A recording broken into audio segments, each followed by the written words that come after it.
हिमाचल प्रदेश एक ऐसी जगह जहां पर हर साल हजारों लाखों टूरिस्ट घूमने के लिए जाते हैं। बहुत सारे टूरिस्ट रेलवे स्टेशन के थ्रू ट्रेनों से, बहुत सारे लोग अपनी पर्सनल गाड़ियों से, बहुत सारे लोग कैब बुक करके घूमने टहलने के लिए वहां पर जाते हैं। लेकिन मैं आपको बताता हूं कि हिमाचल प्रदेश के अंदर ही एक ऐसा हाईवे है। अगर उस हाईवे में रात के समय आप गुजर रहे हैं तो लोग बताते हैं कि उस हाईवे पर रात के समय एक प्रेत दिखाई पड़ता है, जो लोगों के कारों के सामने खड़ा होकर उनसे लिफ्ट मांगता है। तो हमारी आज की जो कहानी है ऐसे ही दो दोस्तों की है, जो हिमाचल घूमने के लिए गए थे और रात के अंधेरे में उसी हाईवे से लौट रहे थे। फिर होता क्या है आपको पूरी इसी कहानी के अंदर पता चलेगा। तो वीडियो को फटाफट लाइक करके चैनल को सब्सक्राइब कर दें, और आइए आज एक ऐसी हाईवे की भयानक कहानी आपको सुनाते हैं जो इससे पहले आपने कभी नहीं सुनी होगी। हमारी कहानी की शुरुआत होती है हिमाचल प्रदेश से। दो दोस्त जिनका नाम आर्यन और विराज था, वो दोनों हिमाचल और शिमला घूमने के लिए गए थे। वो दोनों अपनी पर्सनल कार से गए थे, तो उन्होंने 2 से 3 दिन के अंदर पूरा हिमाचल और पूरा शिमला घूमा। अब घूमने के बाद वो दोनों प्लान बनाते हैं कि हम लोग वापस चलते हैं घर के लिए। तो उन लोग अपनी गाड़ी के साथ आए ही थे, उनकी पर्सनल गाड़ी थी। वो दोस्त सिर्फ दोनों थे, बाकी उनके साथ और मतलब कोई भी नहीं था। तो मैं आपको थोड़ा सा बता दूं, जो विराज है वो मतलब काफी डरपोक है, लेकिन वो गाड़ी चलाने में बहुत माहिर है। लेकिन जो आर्यन है उसे गाड़ी चलाना तो बिल्कुल नहीं आता, लेकिन वो थोड़ा बहादुर लड़का है। और मैं आपको बता दूं, इन दोनों की एज लगभग 25-26 होगी, इससे ज्यादा ये लोग नहीं थे।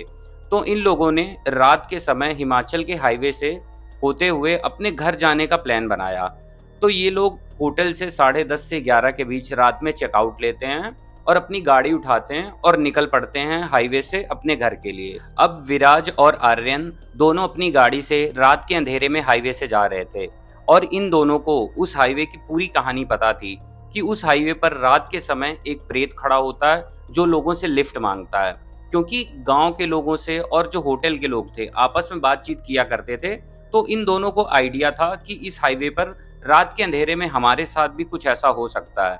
लेकिन मैं आपको थोड़ा सा बता दूं, आर्यन और विराज उन लोगों को इन चीज़ों के बारे में पता था, बट ये बिल्कुल ट्रस्ट नहीं करते थे। इसीलिए इन दोनों ने मतलब प्लान ही बनाया था कि रात के अंधेरे में ही हम निकलेंगे, ड्राइविंग करेंगे पूरी रात और सुबह अपने घर पहुंच जाएंगे।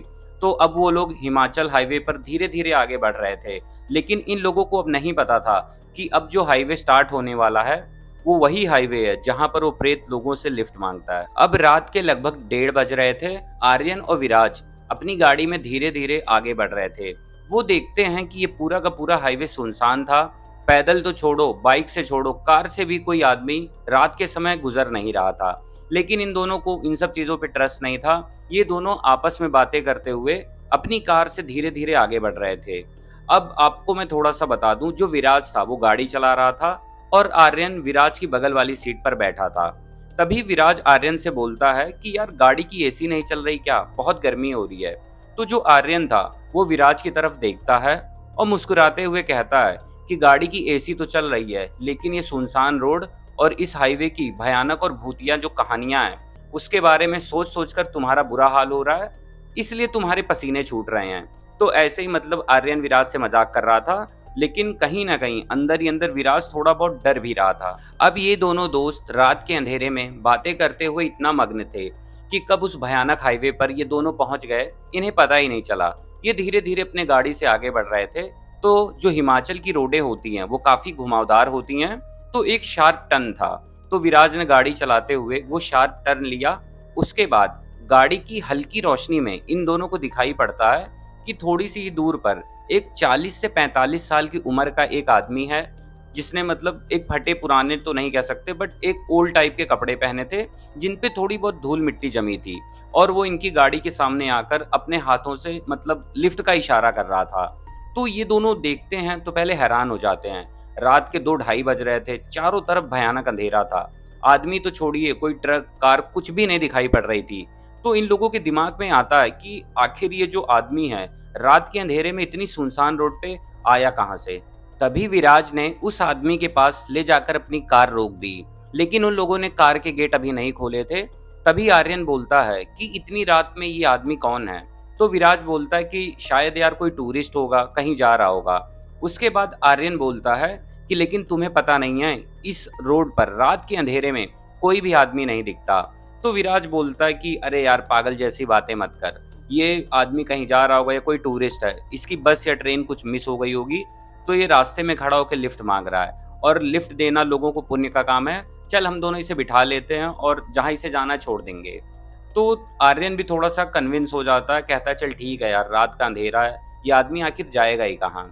तो उसके बाद उन्होंने क्या करा, अपनी गाड़ी की जो विंडो थी उसे नीचे करा। तो आदमी थोड़ा सा इन लोगों के पास आता है, तो आर्यन पूछता है कि आपको कहाँ जाना है, मतलब कहाँ में हम लोग आपको छोड़ सकते हैं। तो पहले तो वो आदमी के बारे में मैं थोड़ा सा बताऊं, उस आदमी के फेस पे कोई रिएक्शन नहीं था, जैसे होता नहीं कि एकदम बेजान चेहरा, और उसकी आंखें बस एकटक दोनों को देखे जा रही थी। तभी आदमी एक बहुत ही धीमी सी आवाज में बोलता है कि मेरा घर यहाँ से थोड़ा सा ही आगे है, क्या तुम दोनों मुझे मेरे घर तक छोड़ दोगे। तभी आर्यन बोलता है कि हाँ अंकल आइए, गाड़ी के अंदर बैठ जाइए, हम लोग भी इधर ही जा रहे थे, आपको छोड़ देंगे, कोई परेशानी वाली बात नहीं है। तो उन दोनों ने कार का जो गेट था खोला। तो वो आदमी जब कार के अंदर आता है, सीट पे बैठता ही है, पहले तो कार के अंदर एक अजीब सा मतलब ठंडा माहौल बन जाता है, बहुत ही ज़्यादा अजीब सा, और एक अजीब सी स्मेल भी थी। लेकिन वो दोनों इग्नोर करते हैं, गाड़ी का गेट बंद करते हैं। विराज कार चला रहा था, तो धीरे धीरे उसने कार को फिर से हाईवे पर ले लिया। अब वो लोग तीनों के तीनों एक साथ ही रोड पर धीरे धीरे आगे बढ़ रहे थे। अब अगले 10 मिनट तक गाड़ी बस हाईवे पर चल रही थी। जो अजनबी था उसने अपने मुंह से एक भी शब्द नहीं निकाला, मतलब तीनों ने आपस में कोई भी बात नहीं करी। तभी जो आर्यन था वो थोड़ी सी हिम्मत करता है, पीछे घूमता है और पूछता है कि आखिर अंकल आपका घर कहाँ है, हम लोग आपको छोड़े कहाँ। तो वो एक अजीब सी और काफी मतलब भारी आवाज में, जैसे कोई भारी आवाज में बोलता है। तो उस आदमी ने जवाब दिया कि बेटा इसी हाईवे पे थोड़ा सा आगे जाकर एक पुल पड़ता है, उस पुल के पास मेरा घर है, तुम लोग मुझे बस वहीं ड्रॉप कर देना। अब जैसे जैसे वो लोग हाईवे पर धीरे धीरे आगे बढ़ रहे थे, तो जो कार का माहौल था काफी ज्यादा नेगेटिव होता जा रहा था। उन दोनों को ठंड भी महसूस हो रही थी, जहां थोड़ी देर पहले उन लोगों को गर्मी का एहसास था, तो अब थोड़ा सा आगे जाने पे उन दोनों को ठंड लग रही थी और काफी नेगेटिव सा माहौल हो गया था। तो जो आर्यन था वो सोचता है कि यार बड़ा अजीब सा माहौल हो रहा है, मैं इस माहौल को चेंज करने के लिए थोड़ा सा गाने बजाता हूँ। तो वो कार में जो गाने लगे होते हैं, तो उसने रेडियो ऑन करा और कुछ सिग्नल मिला तो गाने बजने लगे। लेकिन जैसे ही गाने बजने स्टार्ट होते हैं, तो जो पीछे बैठा आदमी था वो एक भारी आवाज में बोलता है कि ये गाने बंद करो।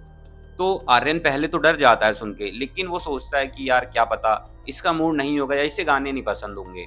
तो आर्यन ने बिना किसी सवाल के जो रेडियो था कार का उसे बंद कर दिया। अब विराज रात के अंधेरे में उस हाईवे पर गाड़ी चलाया जा रहा था। जो ब्रिज था वो थोड़ी दूरी पर था, तो उस बूढ़े आदमी का घर आ नहीं रहा था। तो ये दोनों काफी ज्यादा मतलब कह सकते हैं परेशान हो रहे थे, क्योंकि माहौल इतना नेगेटिव हो गया था, गाने वगैरह बजा नहीं रहे थे। तो ये लोग काफी मतलब परेशान थे कि जल्द से जल्द आ जाए घर इसका, हम लोग इसे उतारें और अपना आराम से मौज लेते हुए निकल जाएं। तो थोड़ा सा दूर आगे ही बढ़ते हैं, तभी जो आर्यन था, तो जो कार का मिरर होता है सामने वाला, तो वो उस मिरर में देखता है कि आखिर ये आदमी कर क्या रहा है। तो जैसे ही आर्यन मिरर में देखता है, तो वो देखता है कि अब उस आदमी का जो चेहरा है वो बहुत धुंधला धुंधला सा दिखाई पड़ रहा है। उसकी जो आंखें थी, अब वो मतलब आंखें नहीं, काले गड्ढे से दिखाई पड़ने लगे। और जब आर्यन थोड़ा सा और ध्यान से देखता है, तो उसे दिखाई पड़ता है कि वो आदमी सीट पर बैठा नहीं है, बल्कि सीट से हल्का सा ऊपर जैसे हवा में बैठा है, और जो उसके पैर हैं, जो उसके जूते हैं, वो भी जमीन पर नहीं थे। अब ये देखने के बाद भाई आर्यन का जो बुरा हाल हो जाता है, उसके चेहरे से पसीना टपकने लगता है, उसका बुरा हाल, मानो कि आज तो उसे लग रहा था कि उसका काम खत्म है।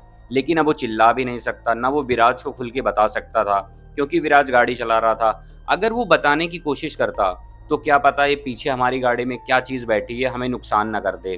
तो आर्यन पहले तो इतना ज़्यादा परेशान हो जाता है, कुछ नहीं बोलता। 5-7 मिनट गाड़ी उस रोड पे चलती रहती है। तभी वो विराज से बोलता है कि यार गाड़ी साइड में लगाना, मुझे बाथरूम जानी है। तो विराज ने गाड़ी हाईवे से थोड़ा सा किनारे पर लगाई और आर्यन उतरता है वॉशरूम करने के लिए। वो विराज से भी बोलता है कि भाई चलेगा क्या, तो वो बोलता है नहीं तू हुआ, कहता है यार थोड़ा अंधेरा है आजा। तो वो दोनों फिर गाड़ी से उतरते हैं और हाईवे के किनारे बाथरूम करने के लिए जाते हैं। अब जब दोनों दोस्त वॉशरूम कर रहे थे, तो आर्यन विराज को बताता है बहुत ही धीमी और हल्की आवाज में कि भाई हमारी गाड़ी के पीछे जो आदमी बैठा है वो आदमी नहीं बल्कि कोई भूत है। तो पहले तो विराज कहता है क्या चूतिया बात है भाई, क्या मतलब तू बोल क्या रहा है। लेकिन फिर आर्यन उसे बताता है कि मैंने ऐसा ऐसा देखा। तो विराज को भी थोड़ा-सा अजीब लगता है कि ये आदमी कब से बैठा है, ना बातें कर रहा है, बहुत वियर्ड सा बिहेव कर रहा है। तो अब वो दोनों समझ जाते हैं कि उनकी गाड़ी के पीछे कोई आदमी नहीं, बल्कि पता ही नहीं क्या भूत-प्रेत क्या बैठ गया है। तो आर्यन और विराज अब ये डिसाइड करते हैं कि वो लोग उस आदमी को ऐसा फ़ील नहीं होने देंगे कि इन दोनों को उसकी सच्चाई के बारे में पता चल गया है। और ये लोग धीरे-धीरे हाईवे पर आगे बढ़ते रहेंगे और जहाँ पर भी भीड़ दिखाई देगी, ये दोनों अपनी गाड़ी वहाँ पर ले जाएँगे और खड़ी कर देंगे। तो इन दोनों ने प्लान बनाया और उसके बाद अब ये दोनों गाड़ी के अंदर बैठ जाते हैं। वो आदमी अभी भी पीछे आराम से बैठा था, बिना किसी फेस रिएक्शन के साथ, एकदम अजीब-सा। तो अब जो विराज था, वो उसने गाड़ी की रफ्तार बढ़ा दी और अब वो गाड़ी को पहले के मुकाबले काफ़ी तेज़ी से चला रहा था। अब विराज ने हाईवे पर गाड़ी की स्पीड बहुत ज़्यादा बढ़ा दी थी। वो ये सोच रहा था कि जल्द से जल्द हम लोग किसी ऐसे इलाके में पहुँच जाएँ, जहाँ पर या तो लाइटें हैं, यहाँ बहुत सारे लोग हों, क्योंकि वो हाईवे पूरा सुनसान था, वहाँ पर एक भी रोड लाइट नहीं थी। यही सोचते हुए विराज गाड़ी की रफ्तार को धीरे-धीरे बढ़ा रहा था। तभी इन लोगों को पीछे से एक बहुत ही अजीब और ठंडी आवाज़ आती है और वो बूढ़ा आदमी इन लोगों से बोलता है कि इतनी भी जल्दी क्या है बच्चों, आराम से चलो ना। तो जैसे ही ये दोनों सुनते हैं ये चीज़, ये दोनों एकदम फिर से डर के मारे बेहाल हो जाते हैं। इनके चेहरे से उस ठंड के मौसम में पसीना टपकने लगता है। तभी जो आर्यन था, उसे याद आता है कि उसकी दादी ने बताया था कि ये जो हिमाचल में भूत-प्रेत वगैरह होते हैं, ये या तो किसी ऊँची जगहें जो होती हैं उनसे, या फिर आग से डरते हैं। तो जैसे ही वो ये सोचता है, तभी विराज को सामने एक मंदिर दिखाई पड़ता है। मंदिर के बाहर थोड़े बहुत दिए जल रहे थे। तो विराज सोचता है कि मैं इस मंदिर के पास गाड़ी को जल्दी से जल्दी पहुँचाऊँ। तो वो आर्यन को इशारा करता है। अब उन दोनों ने इशारों में बात कर ली थी। अब मंदिर को देखने के बाद जो विराज था, वो थोड़ा खुश भी था लेकिन डर भी रहा था, क्योंकि वो मंदिर की तरफ गाड़ी को बहुत तेज़ी से भगा रहा था। वो ये सोच रहा था कि ये जो पीछे प्रेत बैठा है, कहीं अब हम लोगों को कोई नुकसान ना पहुँचा दे। तभी विराज ने बहुत ही तेज़ एक्सेलरेटर लिया और जो मंदिर था, उसकी जो दीवार थी, उस पे गाड़ी ले जाकर मारी और बहुत ही तेज़ी से मतलब आवाज़ आती है गाड़ी के लड़ने की। अब उसके बाद विराज और आर्यन दोनों ने गाड़ी के गेट खोले और भागते हुए वो दोनों थोड़ा-सा पैदल मंदिर के अंदर जाने की कोशिश करने लगे। अब इतना होने के बाद जो गाड़ी के पीछे आदमी बैठा था, उसने गेट खोला और वो गाड़ी से बाहर निकलता है। और जब वो गाड़ी से बाहर निकलता है, तो उसका शरीर 9 से 10 फीट लंबा, एकदम काली परछाई में, लंबे हाथ जिसके नाखून बहुत बड़े थे, एक अजीब से रूप में मतलब दिखने लगता है और अब धीरे-धीरे विराज और आर्यन की तरफ बढ़ने लगता है। ये देखने के बाद विराज और आर्यन इतना डर जाते हैं कि बहुत ही जल्दी से जो मंदिर का एरिया होता है, उसके अंदर वो दोनों लोग घुस जाते हैं। तो धीरे-धीरे वो जो प्रेत था, वो इन लोगों के पास आता रहता है, लेकिन जैसे ही मंदिर के एरिया के पास पहुँचता है, तो वो अंदर नहीं जा पाता। एक अजीब-सी मतलब उसे कुछ होता है, पता नहीं क्या था, अजीब-सी चिल्लाहट के साथ वो धुएँ में मिल के गायब हो जाता है। तो विराज और आर्यन पहले तो भगवान का नाम लेते हैं, फिर सोचते हैं कि चलो हमारी जान बच गई, क्योंकि अब वो प्रेत मतलब दिख नहीं रहा था और जा चुका था। अब आप लोग सोच रहे होंगे कि विराज और आर्यन की जान बच गई, कहानी का दी एंड। लेकिन कुछ भी ऐसा नहीं है, क्योंकि अब यहाँ से वीडियो को बिल्कुल भी स्किप मत करिएगा, क्योंकि एक ऐसा पार्ट आने वाला है। तो वो लोग मंदिर से निकलते हैं, अपनी गाड़ी उठाते हैं। गाड़ी काफ़ी आगे से डैमेज हो गई थी, लेकिन चलने की हालत में थी। तो वो लोग हाईवे से थोड़ा-सा आगे जाते हैं, तो जहाँ पर मतलब कुछ गाँव वालों के घर थे, तो वहाँ पर वो लोग गाड़ी रोकते हैं। पहले काफ़ी लंबी साँस लेते हैं, फिर वो लोग एक गाँव वाले को मिलते हैं और उससे बताते हैं कि हमारे साथ ऐसा मतलब अभी पीछे ये आज सारी चीज़ें हुई। आखिर वो जो हमारी गाड़ी में बैठा था, वो था क्या? तो वो गाँव वाला इन लोगों को अब एक ऐसी चीज़ बताता है, उस प्रेत का एक ऐसा राज, कि आखिर वो इस रोड पे लोगों को परेशान क्यों करता है। तो आप सभी लोग भी बहुत ध्यान से सुनिएगा। अब वो गाँव वाला विराज और आर्यन को बताता है कि आज से 25 साल पहले इसी हाईवे पर रात के समय एक ट्रक ड्राइवर था, जो कि अपना ट्रक लेकर कहीं जा रहा था। उसके ट्रक में काफ़ी सारा सामान भरा था, तो वो ट्रक मतलब ओवरलोड था। तो यहाँ पर जो इस हाईवे पर एक ब्रिज है, तो इन दोनों को पहले जब ब्रिज के बारे में सुनते हैं, तो इन लोगों के दिमाग में आता है कि हाँ, उस आदमी ने भी ब्रिज की बात करी थी, जो इनकी गाड़ी में बैठा था। तो गाँव का आदमी बताता है कि उस ब्रिज के पास उस ट्रक का एक्सीडेंट हो गया और जो आदमी था, वो तड़पता रहा। रात का अंधेरा था, 1:30 से 2 बज रहे थे। लोग मतलब गाड़ियों से गुज़र रहे थे और बहुत ही कम लोग, और जो लोग गुज़र रहे थे, तो उसने लोगों से हेल्प माँगी। तो पहले तो रात के अंधेरे में लोग ही बहुत कम थे और जो लोग गुज़र भी रहे थे, उन्होंने उसकी मदद नहीं करी और तड़प-तड़प कर उस आदमी ने उसी ब्रिज के पास अपनी जान दे दी। अब उस घटना के बाद धीरे-धीरे होने क्या लगा, गाँव वालों के बीच में बातें फैलने लगी कि रात के अंधेरे में उस ब्रिज के पास कोई आदमी दिखता है। फिर और टाइम बीतता गया, तो वहाँ पर जो टूरिस्ट लोग आते हैं अपनी गाड़ियों से आने-जाने लगे, तो उन लोगों के बीच में भी ये बातें होने लगी कि रात के अंधेरे में कोई आदमी है, जो लोगों से लिफ्ट माँगता है। उसके बाद ये सारी जो घटनाएँ थी, बहुत ही मतलब डेली बेसिस पे होने लगी। तो जो लोग गुज़रते, वो रात के अंधेरे में इन सारी चीज़ों को फ़ेस करते, लेकिन कोई भी गाड़ी रोकता नहीं था, क्योंकि जिन लोगों को पता था, वो तो गाड़ी रोकते ही नहीं, और जिन लोगों को नहीं भी पता, तो काफ़ी सारे लोग हैं कि रात का अंधेरा है, सुनसान रोड है, तो डेढ़ 2 बजे कोई गाड़ी रोकता नहीं। तो गाँव वाले से जब ये पूरी कहानी आर्यन और विराज सुनते हैं, तो उनके पैरों तले ज़मीन खिसक जाती है। बस वो इतना मतलब भगवान का शुक्र कर रहे थे कि उन दोनों की जान बच गई। गाँव वाले भी ने ये चीज़ कही कि जो आदमी उन्हें लिफ्ट देता है, मोस्टली बहुत सारे लोग हैं गायब हो जाते हैं, या उनके साथ एक्सीडेंट वगैरह बहुत सारी बुरी चीज़ें हो जाती हैं। तुम दोनों की किस्मत अच्छी है कि तुम दोनों उसे लिफ्ट देने के बाद भी ज़िंदा बच गए। तो जो आर्यन और विराज था, वो मतलब बहुत ज़्यादा डर गए थे। फिर वो लोग वहाँ से निकलते हैं, अपने घर पहुँच जाते हैं। फिर घर पहुँचने के बाद काफ़ी दिनों तक विराज और आर्यन जो थे, वो परेशान रहते हैं। रात के अंधेरे में सपनों में भी ये सारी चीज़ें उन्हें परेशान करती हैं। लेकिन धीरे-धीरे टाइम बीतता है, तो वो दोनों नॉर्मल हो जाते हैं। लेकिन उन लोगों ने कसम खाई कि रात के अंधेरे में अकेले तो बिल्कुल भी सुनसान रास्ते पर वो लोग सफ़र नहीं करेंगे।